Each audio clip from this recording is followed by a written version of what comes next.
Chennai Kodambakkam trust புறத்தில் உள்ள அரசு டாஸ்மாக் கடையை அகற்றக் கோரி அப்பகுதி மக்கள் போராட்டத்தில் ஈடுபட்டனர். இதுகுறித்த கூடுதல் விவரங்களை நமது செய்தியாளர் ஹரிஷிடம் கேட்கலாம். ஹரிஷ், தொடர்ந்து பல்வேறு இடங்களில் பள்ளிகள் அருகில் இருக்கக்கூடிய டாஸ்மாக் கடைகள் மற்றும் கோயில்கள் அருகில் இருக்கக்கூடிய டாஸ்மாக் கடைகளானது மூடப்பட்டு வருகிறது. அந்த வகையில் அங்கு இருக்கக்கூடிய பொதுமக்கள் தற்பொழுது போராட்டத்தில் ஈடுபட்டு கொண்டிருக்கிறார்கள். அவர்களுடைய கோரிக்கைகள் என்னவாக இருக்கிறது? விவரங்களை சொல்லுங்க.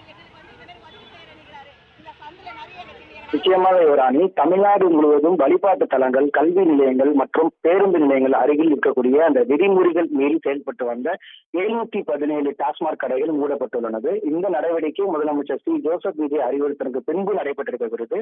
குறிப்பாக சென்னை கோடம்பாக்கம் பஸ்டுபுரம் 10வது தெருவில் இருக்கக்கூடிய இந்த அரசு டாஸ்மாக் கடையானது பல விதிமுறைகள், குறிப்பாக இது பிரதான சாலையில் அமைக்க இல்லாமற்றாலும் இது பொதுவாக இந்த அருகாமையில் இருக்கக்கூடிய வாழ்வாதாரம் பாதிக்கப்படுகிறது. குறிப்பாக இந்த பகுதியில் அரசு உயர்கல்வி நிலையம் இருக்கிறது. அதே சமயம் கோவில் வழிபாடு தளமாக 2 கோவில்களும் இருக்கிறது. இதனால் இங்க இருக்கக்கூடிய பகுதி மக்கள் பல்வேறு இடையூறுக்கு ஆளாகி இருக்கிறார்கள். இது குறித்து பல முறை காவல் நிலையிடம் அந்த பகுதியில் வசித்து வரக்கூடிய பெண்கள் கோரிக்கைகள் வைத்திருக்கிறார்கள். ஆனால் அரசு தரப்பிலிருந்து எந்த ஒரு நடவடிக்கை எடுக்காத காரணமாக இன்று காலையில் அந்த பகுதியில் இருக்கக்கூடிய பெண்கள், குறிப்பாக 50க்கும் மேற்பட்ட பெண்கள், அவர்கள் குழந்தைகளுடன் அந்த டாஸ்மாக் கடை முன்பு போராட்டத்தில் ஈடுபட்டு அந்த கடையை மூட செய்திருக்கிறார்.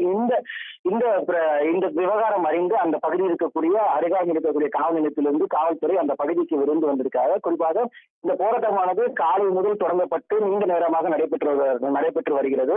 பல முறை அவர்கள் கோரிக்கை வைத்திருக்கிறார். அங்கு இருக்கக்கூடிய அந்த போராட்டத்தில் இருக்கக்கூடிய பொதுமக்கள் நம்மிடம் தெரிவித்தபடி இந்த சாலை பிரதான சாலை இல்லாவிட்டாலும் இது முக்கியமான பிரதான சாலையாக தான் இருக்கிறது. ஏனென்றால் அமந்தக்கரை போன்ற முக்கிய நகரங்கள், கோடம்பாக்கத்திலிருந்து அமந்தக்கரை போன்ற பகுதிக்கு செல்லக்கூடிய ஒரே ஒரு குறுக்கு சாலையாக இருக்கக்கூடியதாக அதிக வாகனங்கள் இந்த பகுதியில் வருது.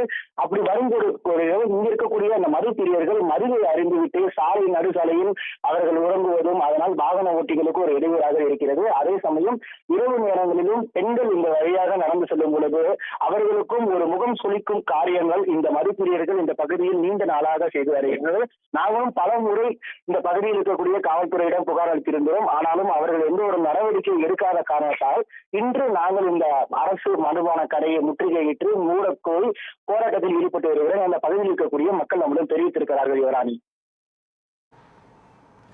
சென்னை கோடம்பாக்கத்தில் இருக்கக்கூடிய பொதுமக்கள் டாஸ்மாக் கடையை அகற்றக் கோரி தற்பொழுது போராட்டத்தில் ஈடுபட்டுக் கொண்டிருக்கிறார்கள். இது தொடர்பான பல தகவல்களை வழங்கியமைக்கு நன்றி ஹரீஷ். என்ன சொல்ற?